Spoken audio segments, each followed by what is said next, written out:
schedule, and we have Rahul who's going to talk about scalability via Kubernetes. You have 25 minutes, and I will not push you off stage. Over to you, Rahul. Cool. Good evening, all. Uh, I'll be talking about scaling rail applications on Kubernetes. So indeed, we are seeing a lot of Rails application orbiting around the cloud. Is like a lot of Rails products, which from being a small product have been scaled, and we'll see how to scale them from millions of requests to billions of requests. So in next 20 minutes, we'll try to say how the Rails deployment tools evolve, then challenges which are still persistent while deploying Rails applications, and basically we'll focus on how Kubernetes scales the Rails application.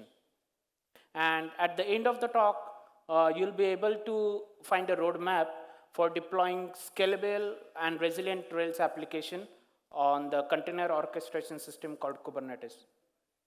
And if the time permits, a short Q&A session. So a bit about me. I am Rahul Mahale. I work as Principal DevOps Engineer at Circle. Circle is a community-driven platform, a remote-first company, and we all operate remotely. I'm a FOSS evangelist. That's my Twitter handle. And recently, we had a company offsite, a Circle company offsite in Phuket, and few of the team members you can find in this room as well. So you have been developing a neat Ruby on Rails app. Now it's time to deploy. So first thing, you have it running on local. Then you might consider something like Heroku, a standard platform to deploy application. Then public clouds, maybe AWS, GCP, or DigitalOcean, or Azure. And containers, of course. In the world of containerization, the Docker environments and all are becoming a standard provision to develop applications alongside and deploying. And then Wasm. Anyone have heard or used Wasm? So yeah, Wasm is a client-side binary. I mean, it's a technology where the binary is shipped and it runs on client-side web browser. So it's a bit of faster technology, and who knows, next year we might have a talk on deploying Rails on Wasm. So the deployment evolution. So whenever the internet era started, obviously when you develop a nice product, it has to go live onto the server. So in early days, it was a pure manual process. One has to use SCP, rsync, and FTP utilities, copy your local code onto server and make it live. Then as the tools like version control systems like GitHub and all evolved, Git and GitHub, then we had few configuration management tools like Chef, Puppet, SaltStack, Ansible, etc. Then as the ecosystem was growing and developers were developing apps, there was a need of deploying it neatly. So then came something called as Capistrano, which is really a powerful user-friendly deployment tool, and it's still in use by a lot of developers, which can be used in a single click. You can deploy your local code to production.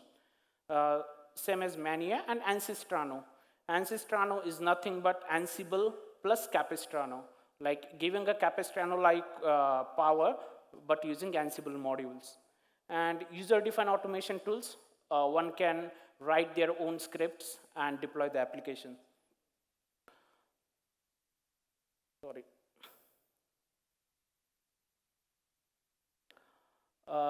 And of course, using Kubernetes.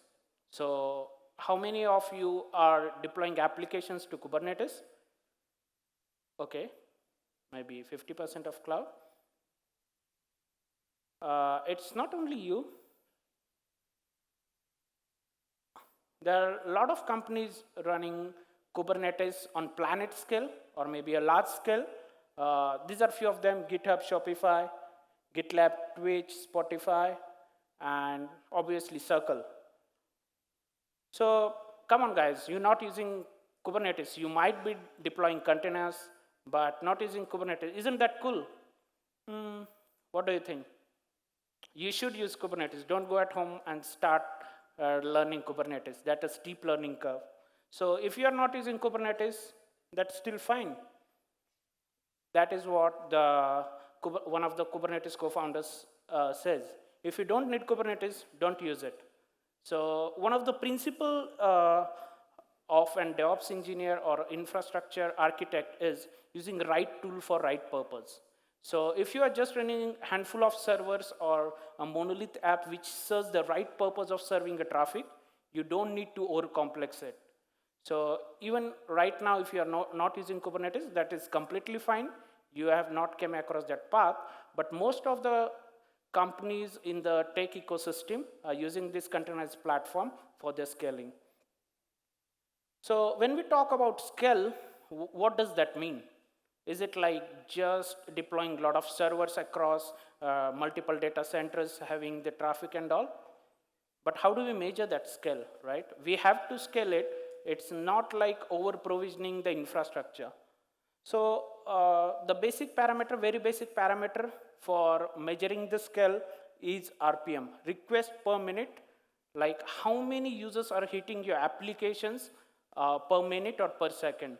Let's say in a peak time, if your application can serve 100K requests or 1 million requests, what if at some point, if you are running an e-commerce site, there is a grand sale going on, a big billion day, and at that time, from 100K or 1 billion, you get like 4x, 5x traffic. How do your application support it? So that's where the scalability comes into the picture, and it's measured in RPM. So let's say from 100K RPM to 500K RPM, how do you scale your applications? And when we are talking about Rails applications, it is easy, tough. What do you think?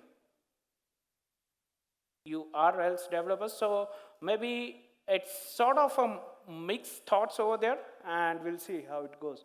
So this talk is mainly focused upon Kubernetes for the scaling application. And I'll keep it simple. Why Kubernetes and what is Kubernetes? For now, we'll just stick to terming it as a distributed orchestration platform for managing containerized application deployments. Are there other tools which can use to deploy containers? Yes, there are a lot others. I've been talking a lot about cloud, Kubernetes, and all sorts. But last year, founder of Ruby on Rails wrote an email, or actually wrote a blog post that they are leaving the cloud. Basecamp, the 37 signals, was hosted on AWS cloud, and they decided to move out of cloud. There were a couple of reasons. Obviously, one of them was cost, and other was scalability as well. So within 6 months of time, Basecamp moved their entire infrastructure, which was running on Kubernetes, to the private data center. So meaning that the applications which were deployed on Kubernetes on AWS cloud now are deployed on private data center, and that's being currently served. So for that, they released one tool called MRSK. Now that's being renamed to Kamal. Kamaldeploy.org is the site, and they are being deployed using containerized platform, but they are not using Kubernetes heavily. But it's not something that everyone can do, that you have your application running and you have to move out of the cloud and build your own data center. That's not possible. Still, we have, or actually there are companies which are running a scalable Rails application on the cloud. While deploying applications or automations, these are a few of the tools. I'll not go much into the deeper. Jenkins is one of the popular and open source. Then GitHub Actions, Circle CI. QB is Ruby plus Kubernetes by Evel Martins. Then BuildKite, Flux, Argo, and Tecton CI/CD. So scaling Rails applications is tough, yes or no? Okay, I'll take your silence as an answer. It's not that easy, but it can be made easy with the work of the consistent team and putting the right process. Few of the problems when your application is live and it becomes sluggish is that it's hard to scale when the underlying infrastructure is subpar. Meaning that if your infrastructure while architecting your system is subpar and not best suited or the technologies or tools you have chosen are not scalable, then you are into real problem when your application starts serving millions of requests. Monolithic architecture, it's not bad, but microservices, it's good, but still it has this scalability problem when we are dealing with Rails applications. Poor database queries, we have had a lot of talks telling us about what are n+1 queries and why those should matter and they boost performance. One needs to take care of that as well.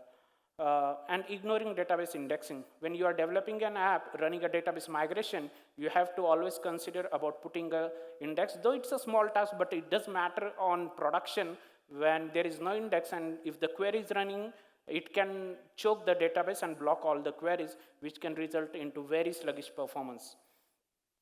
Lack of logging and monitoring. Obviously, you need to have an observability stack.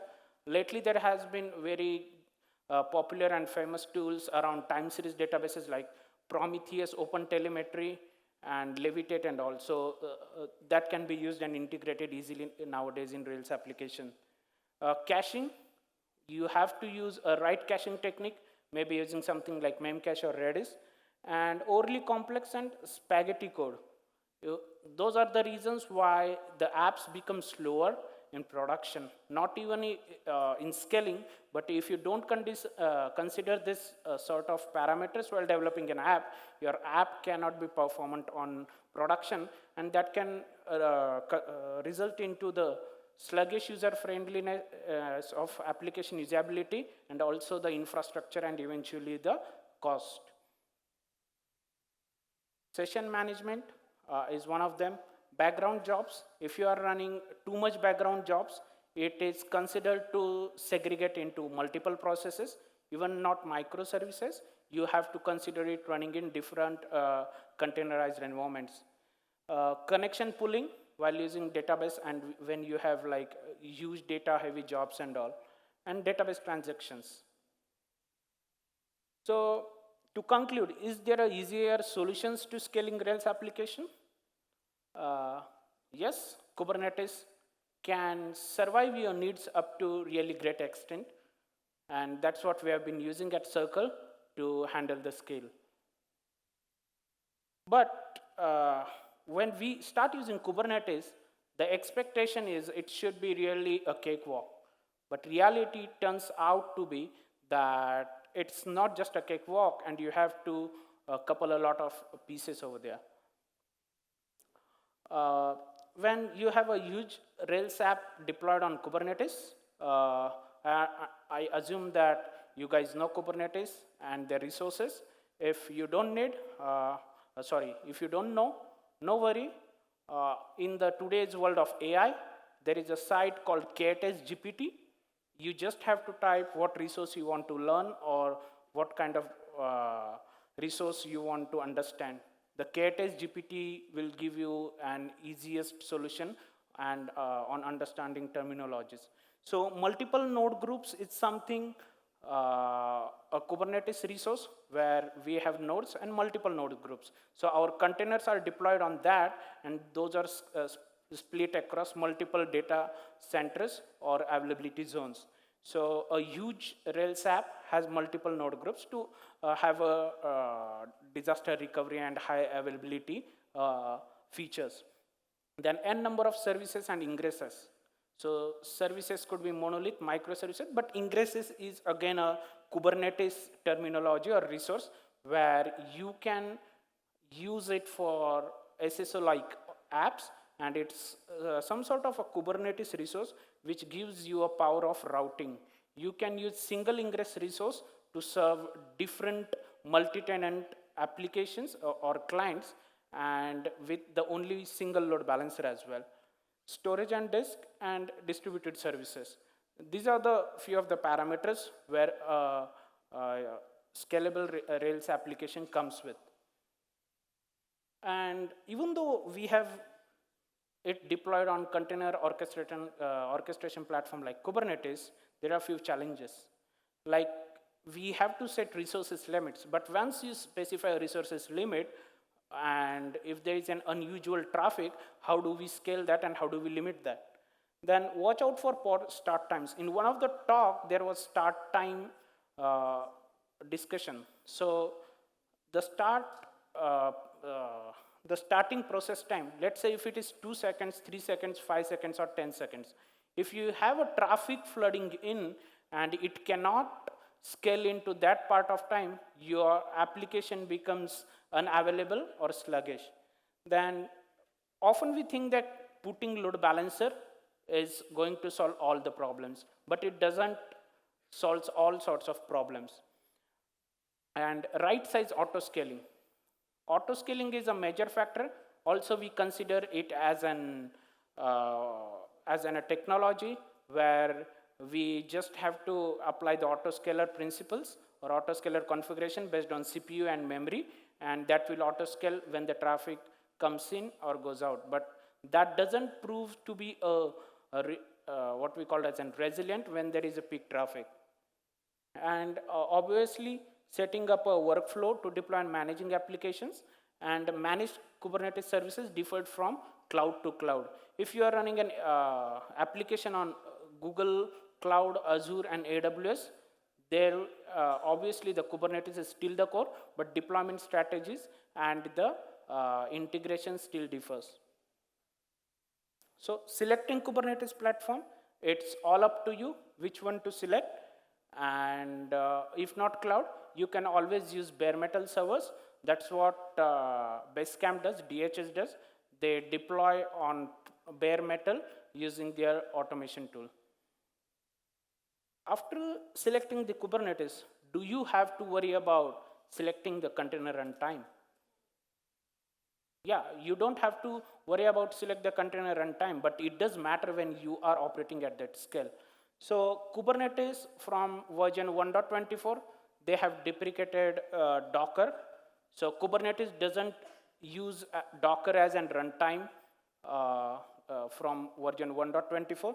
They use containerd, and there is something called as Podman. So there is a difference between containerd and Podman. So Podman uses systemd, whereas containerd uses CS groups for the host isolation. So it is proven that when you are using Podman and systemd, it's bit of performant over containerd and C groups. So the container images which are non-Ubuntu and comes with the purpose of serving only container operating systems such as Alpine, they recommend using Podman. So when you are deploying a Kubernetes cluster for scalable Rails application, you have to decide upon that as well. So cluster autoscaling and application horizontal and virtual autoscaling. These are the main components when you have to scale on the fly or dynamically. A brief about that. Horizontal autoscaling is like adding number of servers horizontally, and vertical is like scaling the same one. So Kubernetes has native support for both. But there is something called as Kubernetes event-driven autoscaling, which is a project by Microsoft, driven by Microsoft, and it actually autoscales upon events. So that if you have number of requests, let's say 100K number of requests, and you have to scale when the requests are more than 100K. This is where KEDA comes into the picture, Kubernetes event-driven autoscaling, and it can handle that. That completely is made for Kubernetes and works like a champ. You can use it for the metrics of New Relic, and Redis, MySQL, PostgreSQL, and that scales really fluently. For the cluster autoscaler, there are cluster autoscaler and Carpenter, again, which is an open source tool, and there are cloud agnostic autoscalers as well. Pod anti-affinity and node affinity, which you have to take in picture when you are designing your deployments. Like you cannot run all the 10 containers on one servers. You have to split it across the cluster. So you can use that. There is also something called a descheduler, which does the job of removing the pods or containers from one system and to split across the cluster. So efficient pod design, container lifecycle management like using liveness probe, readiness probe, and resource quotas and limits. You have to put limits, like if your pod is supposed to run for 10 gigs of memory or 20 gigs of memory, you have to put the limit. Infrastructure optimization and continuous optimization and analysis as well. So this process of scaling goes in hand from teams to teams. It is not the task of only server guys or developers or QA guys to scale, but it comes with the process, and that makes the difference. The important point to note when you are running a busy Rails application, the deployment strategy. The native deployment strategy when running on Kubernetes is rolling. You can opt for canary or blue-green, but blue-green offers you a zero downtime or minimal downtime. Even rolling is zero downtime, but it rolls in batches, so it's possible that your new and old subset of code might be served differently. So blue-green is the one which is preferred while using the busy Rails application and for the deployments in peak time. Asset management. For the Rails, asset management is an important thing, and you should be using CDN, either it is CloudFront, Cloudflare, Akamai, or whatever, but you have to take care of like compressing. Your request is not making a round trip, and that could charge you data as well as cost. If you are using AWS and using Cloudflare, there is a egress cost. Your data flows from S3 to Cloudflare. Instead, you can choose something like R2 and object storage on Cloudflare, which gives you a data, which avoids your data transfer cost. WebSockets, a need of an every Rails application. By default, action cable is the one, but for scaling, Anycable Go turned out to be our solution. So we integrated that microservices, and that works neat. So we have millions of users, and the chart system needs to be stable. So Anycable Go just worked out for us. It's from Evil Martin. It's open source, and there's a pro version as well. And now there is Anycable Rails as well. So stand-alone WebSockets deployments we need to use wherever possible, because we cannot use WebSockets which are completely busy onto the same systems or containers which are serving web application. Then DNS management. If you are considering something like SSO applications, Kubernetes is the very easiest platform. You can use ingress controller alongside something called a cert manager, which automatically provisions DNS and SSL certificates with minimal cost, with only single load balancer. There you can use Nginx or application load balancer as well. Secrets management. You can choose any secrets management, but not to ignore that. That is a very important consideration in security. So keep it encrypted. You can use your own secrets management tool. Could be 1Password, AWS Secrets Manager, but it has to be into the place. Then there are a lot of measures. Mostly those are server side, but I would like to note just a couple of them, like using topology aware hints from Kubernetes version 1.24 and ahead, that if you have a big data center application running on it, if your one data center is in US 1 and another one is in other zone, even though the cluster is same, there is a data transfer cost from within the interpod communication. So using topology aware hints, it is possible to deploy your service aids, all the components into the single topology. Then one of the important consideration is like using the optimized images. So if you are using something like as Ubuntu or Debian, make sure you are packaging only the stuffs you need to run in production. If possible, you can use the Docker images which are provided for containerized platform like Alpine. Then tools for identifying resource consumption. The most important part is like where we are overspending. So these are few of the tools like KubeCost, Goldilocks, Cloud Zero, and obviously latest machine learning tools. So roadmap for the scalable Rails application. It's not possible to brief in 20 minutes about the complete scalability. It takes like a combined effort of teams to achieve that scale. So containerizing the app, then selecting the right Kubernetes platform, the continuous deployment model, and the secrets management and observability. So one of the important thing is auto scaling, and event driven is the way to do. So while implementing a scalable architecture, and when you are, when you are serving at the fly or on the fly, one has to really keep up with the pace. So there's a great saying from Peter Drucker that the greatest danger in times of turbulence is not the turbulence itself, but to act with yesterday's logic. So all sorts of efforts when you put from development to production, that leads into achieving this type of scalability. So any questions?